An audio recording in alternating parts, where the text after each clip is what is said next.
Hello friends, कैसे हैं आप सब। उम्मीद करती हूँ आप सभी अच्छे होंगे। मैं सुमन पटेल आपके अपने यूट्यूब चैनल गूगल क्लासेस में एक बार फिर आपका स्वागत करती हूँ। अगर आप चैनल पर पहली बार हैं तो प्लीज चैनल को सब्सक्राइब कर लीजिए और बेल आइकन को प्रेस कर लीजिए ताकि जो भी वीडियो मैं अपलोड करूँ सबसे पहले वो वीडियो आप तक पहुंचे। तो चलिए शुरू करते हैं क्लास को। आज हम देखेंगे प्रश्नावली 1 का बी।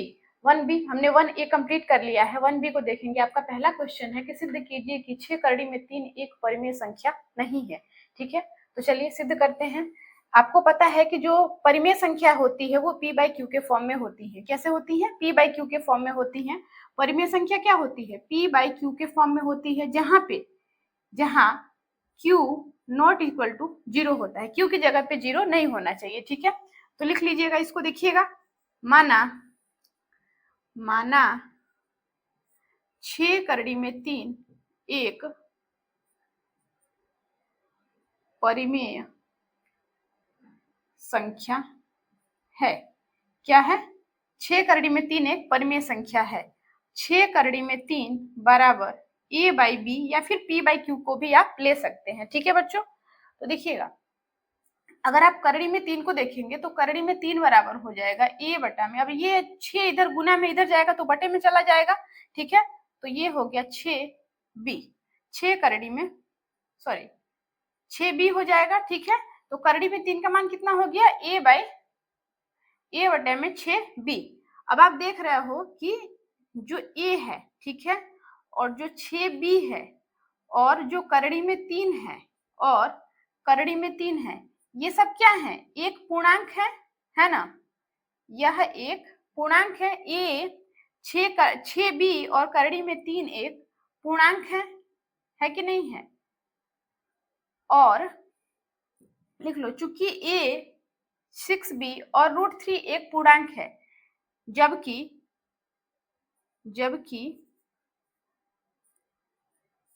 करड़ी में 3 एक परिमेय संख्या अपरिमेय संख्या है, अपरिमेय, और a बाई 6b एक परिमेय संख्या है। ठीक है, a बाई 6b जो है वो एक परिमेय संख्या है। करड़ी में 3 जो क्या है वो एक अपरिमेय संख्या है। अतः विरोधा, हमारी कल्पना गलत है ना। करड़ी में 3 का मान हमने क्या माना है? 1/6 करड़ी में b।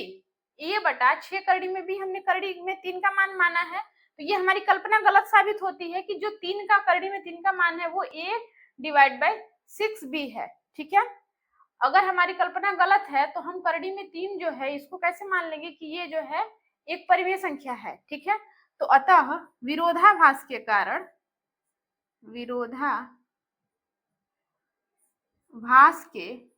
कारण 6√3 एक अपरिमेय संख्या यानी कि इरेशनल नंबर है, परिमेय संख्या है। ठीक है बच्चों, आई होप कि आपको समझ में आया होगा। आपको यही सिद्ध करना था कि सिद्ध करिए कि 6 करड़ी में 3 जो है वो एक अपरिमेय संख्या है। तो आपने ऐसे सिद्ध कर दिया। ठीक है, चलिए नेक्स्ट क्वेश्चन देखते हैं। अगला क्वेश्चन क्या है आपका?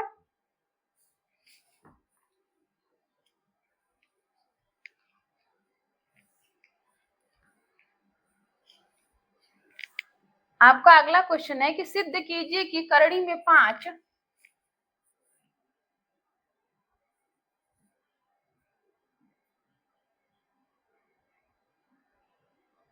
सिद्ध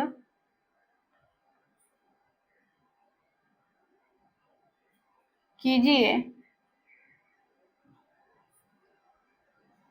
करड़ी में 5 एक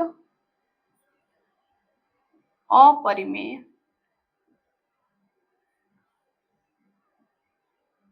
संख्या है। ठीक है, आपको सिद्ध करना है कि करड़ी में 5 एक अपरिमेय संख्या है। इसके साथ भी हम वही करेंगे। सबसे पहले आप मान लेंगे कि माना करड़ी में 5 एक परिमेय संख्या है। ठीक है, माना करड़ी में 5 एक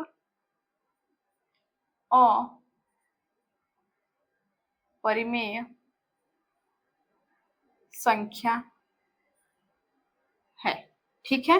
आप मान लेंगे कि जो करड़ी में 5 है वो एक अपरिमेय संख्या है, और जब करड़ी में 5 एक अपरिमेय संख्या है तो करड़ी में 5 जो होगा बराबर होगा a बाई b के, बराबर होगा ना। अब आप दोनों पक्षों का वर्ग करके देखिए, दोनों पक्षों का वर्ग, ठीक है।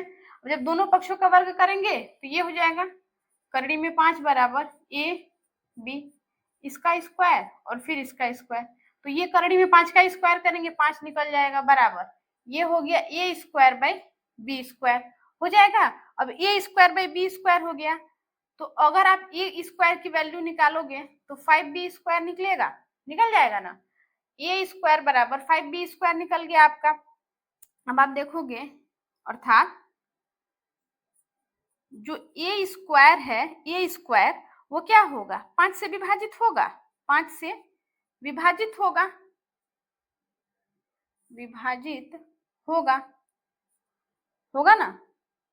जो a स्क्वायर है वो 5 से विभाजित होगा, और जब 5 से विभाजित होगा तब 5 जो है a से विभाजित होगा। अगर 5 से आपका a स्क्वायर जो है वो 5 से विभाजित होगा तो 5 a को भी तो विभाजित करेगा, a को विभाजित करेगा, करेगा ना।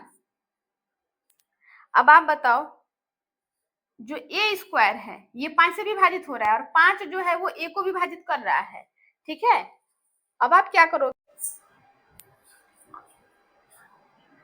तब 5 जो है वो a को विभाजित करेगा, ठीक है।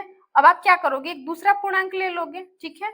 a बराबर 5c ले लो, ठीक है, 5c ले लिया, हमने लिया, जहां क्या है c जो है वो एक पूर्णांक है, एक पूर्णांक है, ठीक है। ले लिया आपने, c को क्या कर लिया, एक पूर्णांक के रूप में ले लिया। अब जब a बराबर 5c लिया है आपने, a बराबर, ठीक, तो 5c लोगे तो a स्क्वायर की जगह पे 5c स्क्वायर, अब 5b square is equal to 5c square कर सकते हो। a बराबर जहां a है वहां पे 5 रख लो, 5c का अब स्क्वायर है, स्क्वायर कर लो, बराबर। अभी ये तो 5b स्क्वायर पहले से है तो लिख लिया आपने, ठीक, 5 × 5 = 25 हो गया, c स्क्वायर बराबर ये 5b स्क्वायर, 5 से 25 को काट दिया 5 बार में, यानी कि b स्क्वायर का मान कितना आ गया, 5c स्क्वायर, ठीक है। अब आप देख रहे हो कि 5b स्क्वायर का मान आ गया 5c स्क्वायर, यहाँ पे भी तो सेम चीजें आ रही है ना, वही चीज आ रही है। यहाँ पे a स्क्वायर का मान निकाल रहे हो तो 5b स्क्वायर आ रहा है, यहाँ पे b स्क्वायर का निकाल रहे हो तो 5c स्क्वायर आ रहा है ना। अब आप क्या करोगे यहाँ पे, अब आप यहाँ पे लिख सकते हो कि जो आपका b स्क्वायर है वो 5 से विभाजित होगा, b स्क्वायर 5 से विभाजित होगा, होगा ना। यही लाइन लिखना है, जब 5 से विभाजित होगा तब क्या होगा, 5 जो है 5, अब यहाँ पे b स्क्वायर को विभाजित कर रहा था तो 5 यहाँ पे क्या करेगा, c को विभाजित करेगा, 5 जो है वो b को भी विभाजित करेगा, b को विभाजित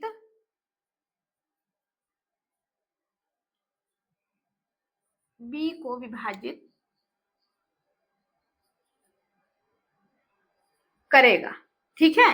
b को भी क्या करेगा, विभाजित करेगा, और जब विभाजित करेगा तो यहाँ पे क्या हो जाएगा, जो है 5 से विभाजित होगा तब 5 जो है b को भी विभाजित करेगा। अतः आप लिख सकते हो,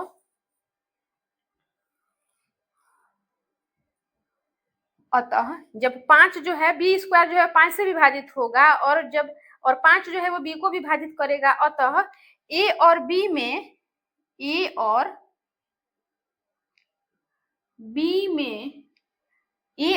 में कम से कम एक उभयनिष्ठ गुणनखंड, a और b में कम से कम एक गुणनखंड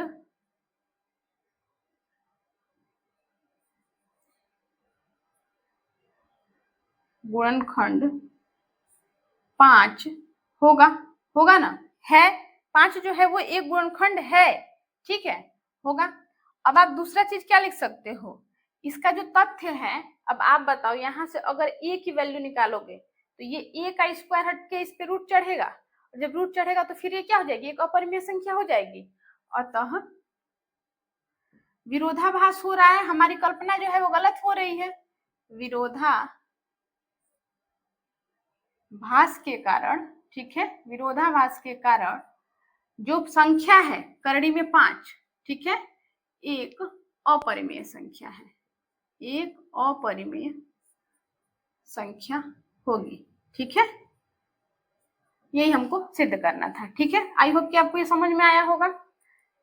एक बार फिर से देखिएगा, सिद्ध कीजिए कि करड़ी में 5 एक अपरिमेय संख्या है। ठीक, हमने मान लिया कि करड़ी में 5 एक परिमेय संख्या, अपरिमेय संख्या लिखा है, माना करड़ी में 5 एक परिमेय संख्या है, तो करड़ी में 5 बराबर a बाई बी ले लोगे, दोनों पक्षों का वर्ग करेंगे, दोनों पक्षों का वर्ग करेंगे तो करड़ी में 5 का स्क्वायर बटे में बराबर a बाई बी का स्क्वायर हो जाएगा। अब इसका स्क्वायर करोगे, इसका स्क्वायर करोगे तो करड़ी में 5 का स्क्वायर आपका 5 निकल जाएगा, a square by B square हो गया। अब आप a की वैल्यू निकालोगे तो ये इधर चला आएगा, आपका 5b square, a square is equal to 5b square हो जाएगा। ठीक, अर्थात a स्क्वायर 5 से विभाजित होगा तो अब 5 जो है a को विभाजित करेगा, यानी a बराबर 5c लिया, a के बराबर आप ले लो दूसरा पूर्णांक ले लो 5c, जहां c एक पूर्णांक है। ठीक, अब 5c का जहां a है वहां पे 5c रख लो, यहाँ पे 5a स्क्वायर है तो यहाँ पे 5c का स्क्वायर कर लोगे बराबर 5b, 5 का स्क्वायर करोगे 25 हो जाएगा, तो 25c स्क्वायर यानी कि 5 से इसको काट दोगे तो फिर आपका आ जाएगा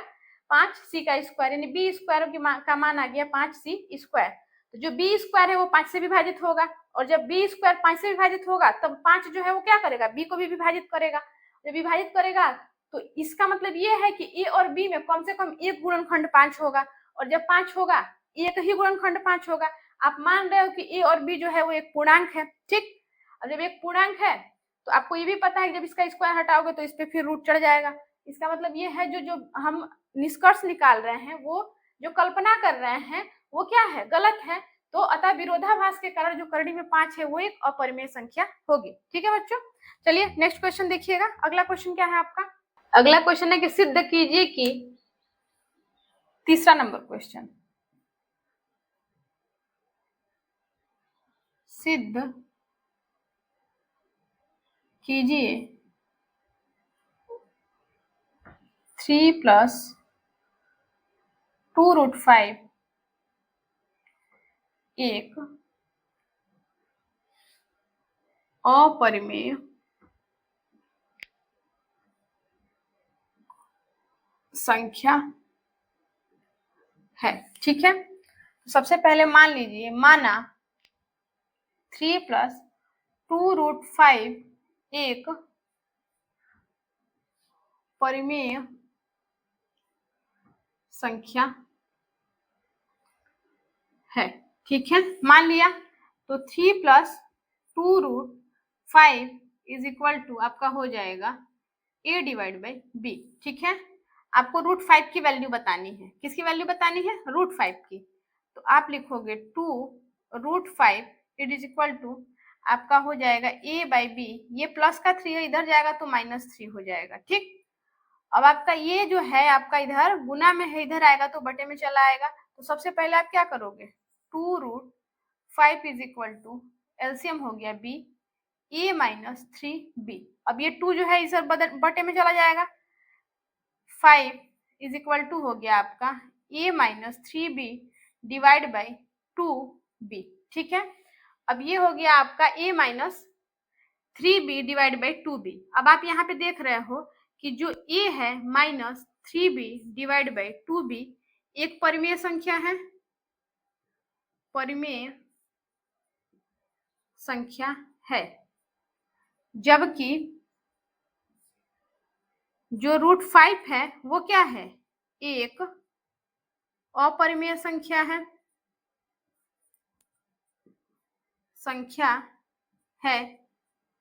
इसलिए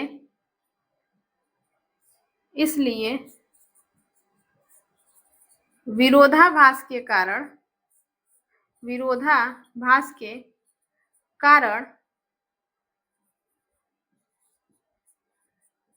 3 + 2√5 एक